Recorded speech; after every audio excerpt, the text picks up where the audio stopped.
शिवाय नमस्तुभ्यम हर हर महादेव। दोस्तों, आप सभी लोग जानते हैं 27 सितंबर 2025 यानी शनिवार को पड़ रही है नवरात्र महीने की अष्टमी तिथि। और दोस्तों, यह वह तिथि है जो नवरात्र महीने में पड़ने वाली सबसे बड़ी तिथि है, क्योंकि यह शनिवार के दिन पड़ रही है और इसका बहुत ही बड़ा और विशेष महत्व होता है। पूजनीय गुरु जी ने कहा, अगर कभी भी मौका लग जाए और अश्विन महीने की अष्टमी तिथि शनिवार को पड़ जाए तो आप लोगों को 3 समीर के पत्ते वाला उपाय तो अवश्य करना चाहिए। इन दिनों का सहयोग बहुत ही कम आता है। और दोस्तों, पूजनीय गुरुजी ने अपनी शिव महापुराण की कथा में बताया, इस दिन आपको 3 समी पत्ते वाला उपाय तो अवश्य करना चाहिए, क्योंकि ऐसा दिन पूरे साल में सिर्फ एक ही बार आता है। और दोस्तों, आप सभी लोग जानते हैं कि शनिवार का अगर सबसे बड़ा कोई उपाय है तो वह 3 समी के पत्ते वाला उपाय है। तो दोस्तों, इस शनिवार के दिन आप लोगों को इस समी पत्ते वाले उपाय को ज़रूर कर लेना है। बहुत सारे लोग होंगे जिन लोगों ने इस उपाय को ना किया हो, मतलब पूरा साल निकल गया और उन्होंने किसी भी दिन इस 3 समी पत्ते वाले उपाय को ना किया हो।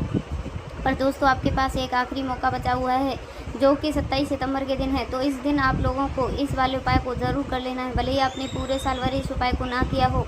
पर दोस्तों, आपने इस अश्विन महीने के शनिवार के दिन अगर इस वाले उपाय को कर लिया तो आपको इस उपाय को करने का वह फल मिलेगा जिसकी आपने कभी भी कल्पना भी नहीं करी होगी। इसीलिए आप लोग इस वाले उपाय को ज़रूर एक बार कर लेना, ताकि आप लोगों के हाथ से ये मौका ना जा सके और आपको इस उपाय को करने का फल मिल सके। दोस्तों, यह उपाय पंडित जी ने अपनी शिव महापुराण की कथा में बताया है, जिस उपाय को आज हम आपको बहुत अच्छे से समझाने वाले हैं। जिस वीडियो को देखने के बाद इस उपाय को समझने के लिए आपको कोई और वीडियो को देखने की ज़रूरत नहीं पड़ेगी। तो चलिए दोस्तों, उपाय को शुरू करते हैं। देखिए, यह इस नवरात्रि महीने के शनिवार के दिन यह इतना खास होता है, इतना महत्वपूर्ण होता है। देखा गया है कभी कभी बड़े बड़े पूजा पाठ अनुष्ठान से जो मनोकामना पूर्ण नहीं होते, वह इस नवरात्रि महीने की अष्टमी के दिन एक छोटे से उपाय करने से आपकी मनोकामना पूर्ण हो जाती है। और बहुत सारे लोगों ने इस उपाय को किया भी है और उनको इस उपाय को करने का फल भी ज़रूर मिला है। अगर आप लोग भी इस उपाय को शनिवार अष्टमी के दिन करना चाहते हैं तो आप इस उपाय को पहले अच्छे से समझ लेना, सुन लेना, उसके बाद में करना। आपको इस उपाय का फल ज़रूर मिलेगा। और इस उपाय को कर लेने से आपके घर में चाहे किसी भी प्रकार का दुख और समस्या क्यों ना चल रही हो, आपको उसका कारण भी नहीं पता है कि यह समस्या किस कारण से चल रही है। उसका कुछ भी कारण हो सकता है, जैसे पितृ दोष हो सकता है या किसी भी तरह का मंगल दोष भी हो सकता है। तो इस दिन आप लोगों को यह वाला उपाय कर लेना है। यह एक ऐसा उपाय है जिस उपाय को अगर किसी विशेष दिन पर किया जाए तो उस विशेष दिन का जो है वह तो हमें मिलता ही मिलता है, वह पर हमने उस दिन पर इस उपाय को किया है तो हमें उससे भी बड़ा फल मिलता है और फल बहुत जल्दी मिलता है, क्योंकि आप इस उपाय को बहुत ही बड़े और विशेष दिन पर कर रहे हो। तो चलिए अब उपाय के बारे में बात कर लेते हैं, लेकिन उससे पहले आप लोगों को यह जानना आवश्यक है कि आखिर यह उपाय करना किस समय है, किसको करना है और कैसे करना है। तो चलिए हम आगे आपको वीडियो में एक एक करके बता देते हैं। लेकिन उससे पहले अगर आप लोग हमारे चैनल पर नए हैं या मेरी आवाज़ पहली बार सुन रहे हैं तो मेरे चैनल को सब्सक्राइब कर लेना और इस वीडियो को लाइक करके कमेंट बॉक्स में श्री शिवाय नमस्तुभ्यम हर हर महादेव ज़रूर टाइप कर देना। और अपने फ़ायदे के लिए, गरीबी दूर करने के लिए इस वीडियो को पूरा देख करके जाना, तभी आपको लाभ की प्राप्ति होगी। यदि आज आपने वीडियो को काट काट कर देखा तो आपको जीवन में कभी सफलता भी हासिल भी नहीं होगी। तो दोस्तों, इन 3 समी पत्ते वाले उपाय को हमें इस शनिवार के दिन कैसे करना है, किसको करना है और किस समय करना है और कहाँ पर करना है, यह सारे सवालों के जवाब आपको इस वीडियो में मिल जाएंगे। और जो यह वीडियो देखेगा उसको 3 समी के पत्ते वाला उपाय ज़रूर करना चाहिए, क्योंकि इस दिन एक समी के पत्ते का ही बहुत बड़ा विशेष महत्व होता है। और जब बात आ जाए 3 समी पत्ते की तो यह सोने पर सुहागा वाली बात हो जाती है और यह एक बहुत ही बड़ा उपाय हो जाता है इस शनिवार अष्टमी तिथि का। अब हम समझाते हैं इस वाले उपाय को हमें करना किस समय है, इस 3 समी पत्ते वाले उपाय को हमें इस शनिवार के दिन करना किस समय। तो देखिए, इस उपाय को करने का जो समय है वह सुबह का समय और शाम का समय भी है। अब देखिए, यहाँ पर हम मुख्य रूप से सुबह का समय नहीं बोलेंगे, क्योंकि 27 सितंबर शनिवार से अष्टमी का दिन है और इस दिन प्रदोष काल के समय का बहुत महत्व होता है। बाकी अगर सुबह के समय भी करोगे तो भी अच्छा होगा, उसमें कोई दिक्कत वाली बात नहीं है। तो चलिए जानते हैं इस विशेष उपाय के बारे में। लेकिन आपसे एक प्रार्थना है कि आपने अभी तक इस चैनल को सब्सक्राइब नहीं किया हो तो सब्सक्राइब कर लेना और इस वीडियो को एक लाइक ज़रूर कर देना। तो चलिए अब हम अपने सबसे पहले उपाय की बात कर लेते हैं। तो देखिए, आज के दिन इस पूरे वीडियो में हम आपको 3 से 4 महाउपायों के बारे में बताएंगे, तो वीडियो को पूरा एंड तक ज़रूर देखना। देखिए, पहला जो दूसरा उपाय बहुत ही खास है और तीसरा उपाय को करने से जो आपका अटका हुआ पैसा है, आपको जो अटका हुआ धन है, जो आपको मिल नहीं रहा है, तो वह आपको प्राप्त हो जाएगा और आपकी सारी समस्या समाप्त हो जाएंगी और आपकी सारी मनोकामना परिपूर्ण होंगी। तो चलिए सबसे पहले हम जानते हैं इस विशेष उपाय के बारे में, पूजनीय गुरुजी द्वारा बताए गए पहले महा उपाय के बारे में। इस उपाय के लिए सबसे पहले तो आपको मात्र 3 समी के पत्ते लेने हैं। इसी के साथ में आपको मात्र थोड़ा सा शहद लेना है। शहद आप मात्र 1 चम्मच या फिर उससे भी कम ले सकते हैं। और इसी के साथ में आपको मात्र एक तांबे के पात्र के अंदर अपने घर से शुद्ध जल लेना है। अब दोस्तों मात्र इन तीनों सामग्रियों को लेकर के आपको सीधे पहुंच जाना है भगवान शिव जी के मंदिर में। देखिए गुरुजी ने बताया है यह वाला उपाय आप सुबह भी कर सकते हो और शाम के समय भी कर सकते हो। जब भी आपके पास समय हो तब आप इस उपाय को कर सकते हो। देखिए सबसे पहले तो आप जो एक जल का पात्र लेकर आए हैं उसे आपको धीरे धीरे शिवलिंग पर समर्पित कर देना है और लगातार आपको शिव महापुराण के मूल मंत्र श्री शिवाय नमस्तुभ्यम इस मंत्र का जाप करते रहना है। अब दोस्तों आपके पास जो 3 समी पत्र हैं, 3 समी पत्र हैं, तीनों समी पत्रों को उस शहद के अंदर अच्छे से डुबो देना है, यानी कि तीनों समी पत्र पर आपको चारों तरफ अच्छे से शहद का लेपन कर देना है। अब दोस्तों इन समी पत्तों से आपको भगवान शिव जी की शिवलिंग का श्रृंगार करना है, यानी कि आपको एक समी पत्र शिवलिंग के ऊपर रखना है। यह दूसरा समी पत्र आपको शिवलिंग की दाईं तरफ रखना देना है और तीसरा समी पत्र आपको शिवलिंग की बाईं तरफ चिपका देना है। यह बात हमेशा ध्यान रखना कि डंडी का जो भाग होगा वह जलाधारी की तरफ रहेगा। इस प्रकार से आपको यह 3 समी पत्र से भगवान शिव जी की शिवलिंग का श्रृंगार करना है और लगातार आपको श्री शिवाय नमस्तुभ्यम या फिर ओम नमः शिवाय इस मंत्र का जाप करते रहना है। उसके बाद में फिर आप जो भी मनोकामना है, जिस मनोकामना के लिए आप उपाय कर रहे हैं, चाहे आप धन की प्राप्ति के लिए यह वाला उपाय कर रहे हो तो उसके लिए आपको महादेव से परिपूर्ण करने के लिए प्रार्थना कर लेनी है, या फिर यदि आप व्यापार के लिए कर रहे हो तो अपनी नौकरी के लिए कर रहे हो इस वाले उपाय को, या फिर अपने संकटों को समाप्त करने के लिए यह वाला उपाय कर रहे हो, तो जो भी आपकी मनोकामना है उसे महादेव से परिपूर्ण करने के लिए आपको बोल देना है और फिर आपको वापस अपने घर आ जाना है। पूजनीय गुरुजी कहते हैं कि यदि आप इन समी पत्र से और वह भी शनिवार के दिन शिवलिंग का श्रृंगार करते हो तो महादेव आपकी जो भी प्रार्थना है उसे बहुत ही शीघ्रता से स्वीकार करते हैं और आपकी सब मनोकामना परिपूर्ण होने लगती हैं और महादेव आपकी ज़िंदगी को भी श्रृंगार देते हैं। चलो अब बात करते हैं अपने दूसरे उपाय की तरफ। देखिए आगे बढ़ने से पहले आपको एक लाइक ज़रूर करें। देखो इस उपाय को करने के लिए सबसे पहले तो आपको 2 मिट्टी के दीपक लेने होंगे। अगर आपके पास मिट्टी के दीपक नहीं है तो आप आटे के दीपक भी तैयार कर सकते हैं, परंतु कोशिश करना कि मिट्टी के दीपक आपको मिल जाएं। देखिए अब मिट्टी के दीपक जब भी आप ले रहे हो तो आपको एक बात विशेष रूप से ध्यान रखना है कि मिट्टी के दीपक जो हैं वह कहीं से भी टूटे या खंडित नहीं होने चाहिए। देखो आपको विशेष ध्यान रखना है कि आपको खंडित दीपक नहीं लेना है। इसी के साथ में आपको लेना होगा शुद्ध देसी गाय का घी। अब देखो गाय माता का यदि आपको घी प्राप्त हो जाता है तो वह आपको ले लेना है। अगर आपको गाय माता का घी नहीं मिलता है तो कोई भी देसी घी आप इस्तेमाल कर सकते हो। देखिए अब आपको क्या करना है, आपको 2 चम्मच शुद्ध घी लेना है, क्योंकि आप 2 दीपक ले रहे हो तो आपको 2 चम्मच शुद्ध घी ले लेना है। देखिए घी से दीपक प्रज्वलित करने से हमारे जीवन के जो भी संकट हैं, कष्ट हैं, वह बाधा हैं, वह सभी दूर होती हैं और नकारात्मक ऊर्जा घर से बाहर जाती है और घी से दीपक प्रज्वलित करने से बहुत अधिक लाभ होता है। और इसी के साथ में आपको लेनी होगी गोलबाती।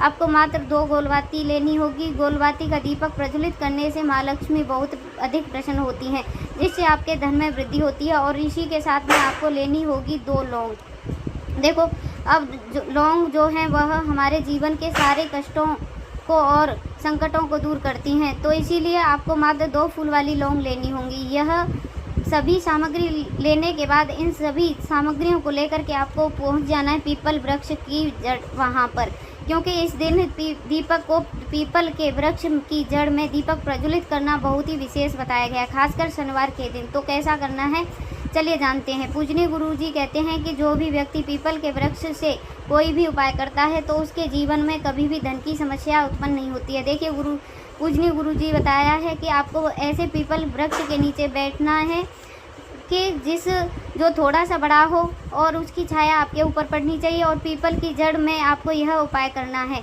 अब सबसे पहले तो आपको अपना जो मुख है वो उत्तर दिशा की ओर रखना के खड़े हो जाना है। उत्तर दिशा जो है वह माता लक्ष्मी और भगवान विष्णु की मानी गई है, जिनकी कृपा से हमें धन की प्राप्ति होती है और आर्थिक तंगी से हमें छुटकारा मिलता है। तो सबसे पहले तो आपके पास जो 2 दीपक हैं उन्हें आपको पीपल वृक्ष की जड़ के पास में रख देना है और दोस्तों इन दोनों ही दीपकों में आपको 1-1 चम्मच घी डाल देना है। उसके बाद आपको दोनों ही दीपक में एक एक गोल बाती डाल देनी है।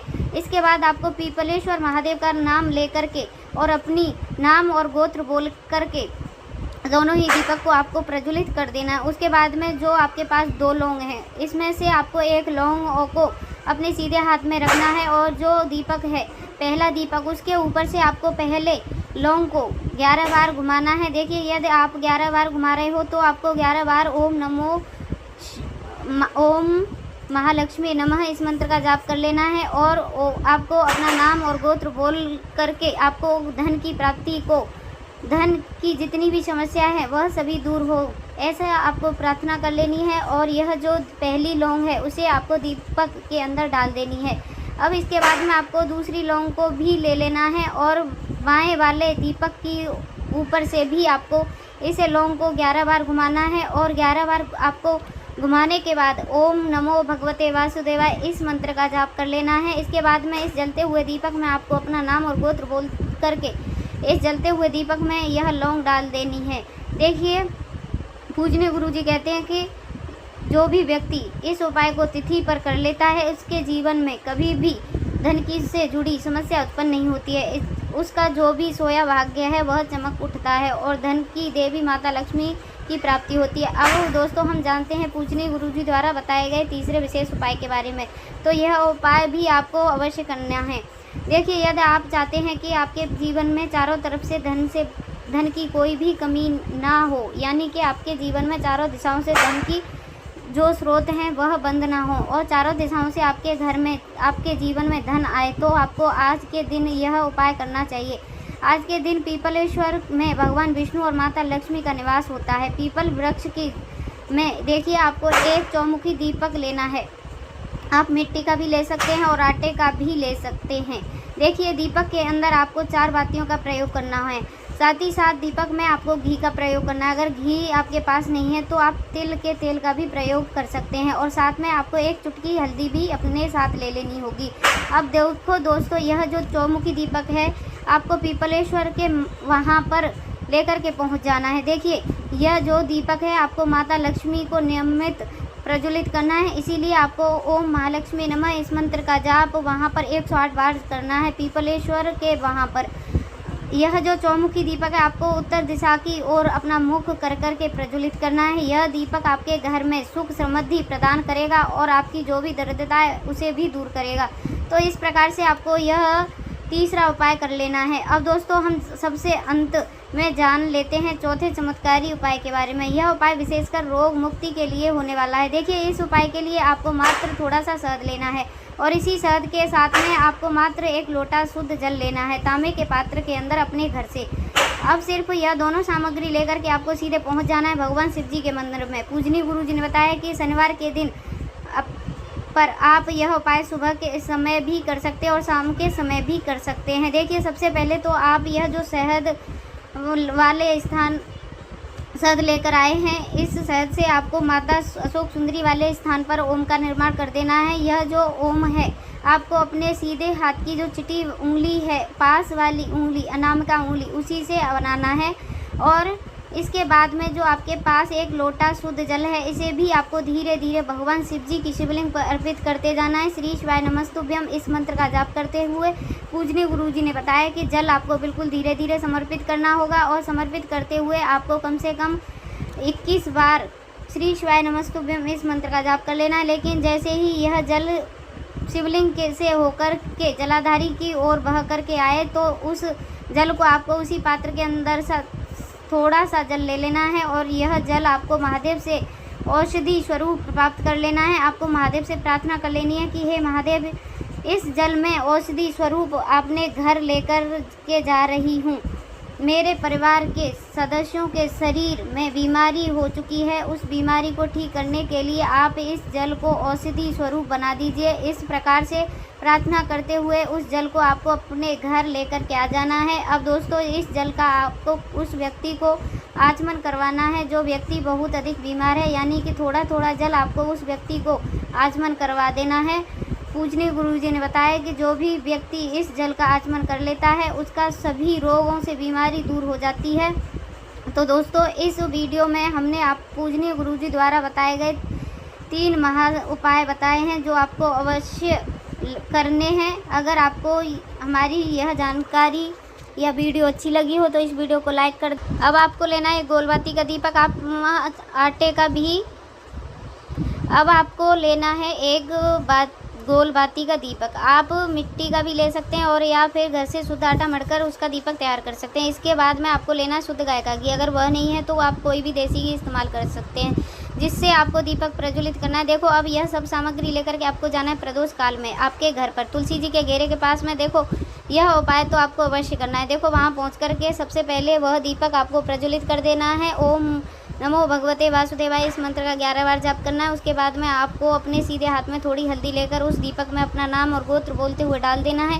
उसके बाद में माता लक्ष्मी से आपको प्रार्थना करना है कि हे महालक्ष्मी, हमारे सभी दुख तकलीफ़ों को ख़त्म करो। हे महादेव, हमारे सब दुख कष्टों को ख़त्म करो। इस भावना से आपको यह वाला उपाय कर लेना है। अगर दोस्तों आपको यह वीडियो अच्छी लगी हो तो इस वीडियो को लाइक कर देना, वाणी भक्ति चैनल को सब्सक्राइब कर लेना। मिलते हैं नेक्स्ट वीडियो में, तब तक के लिए हर हर महादेव, जय माता दी।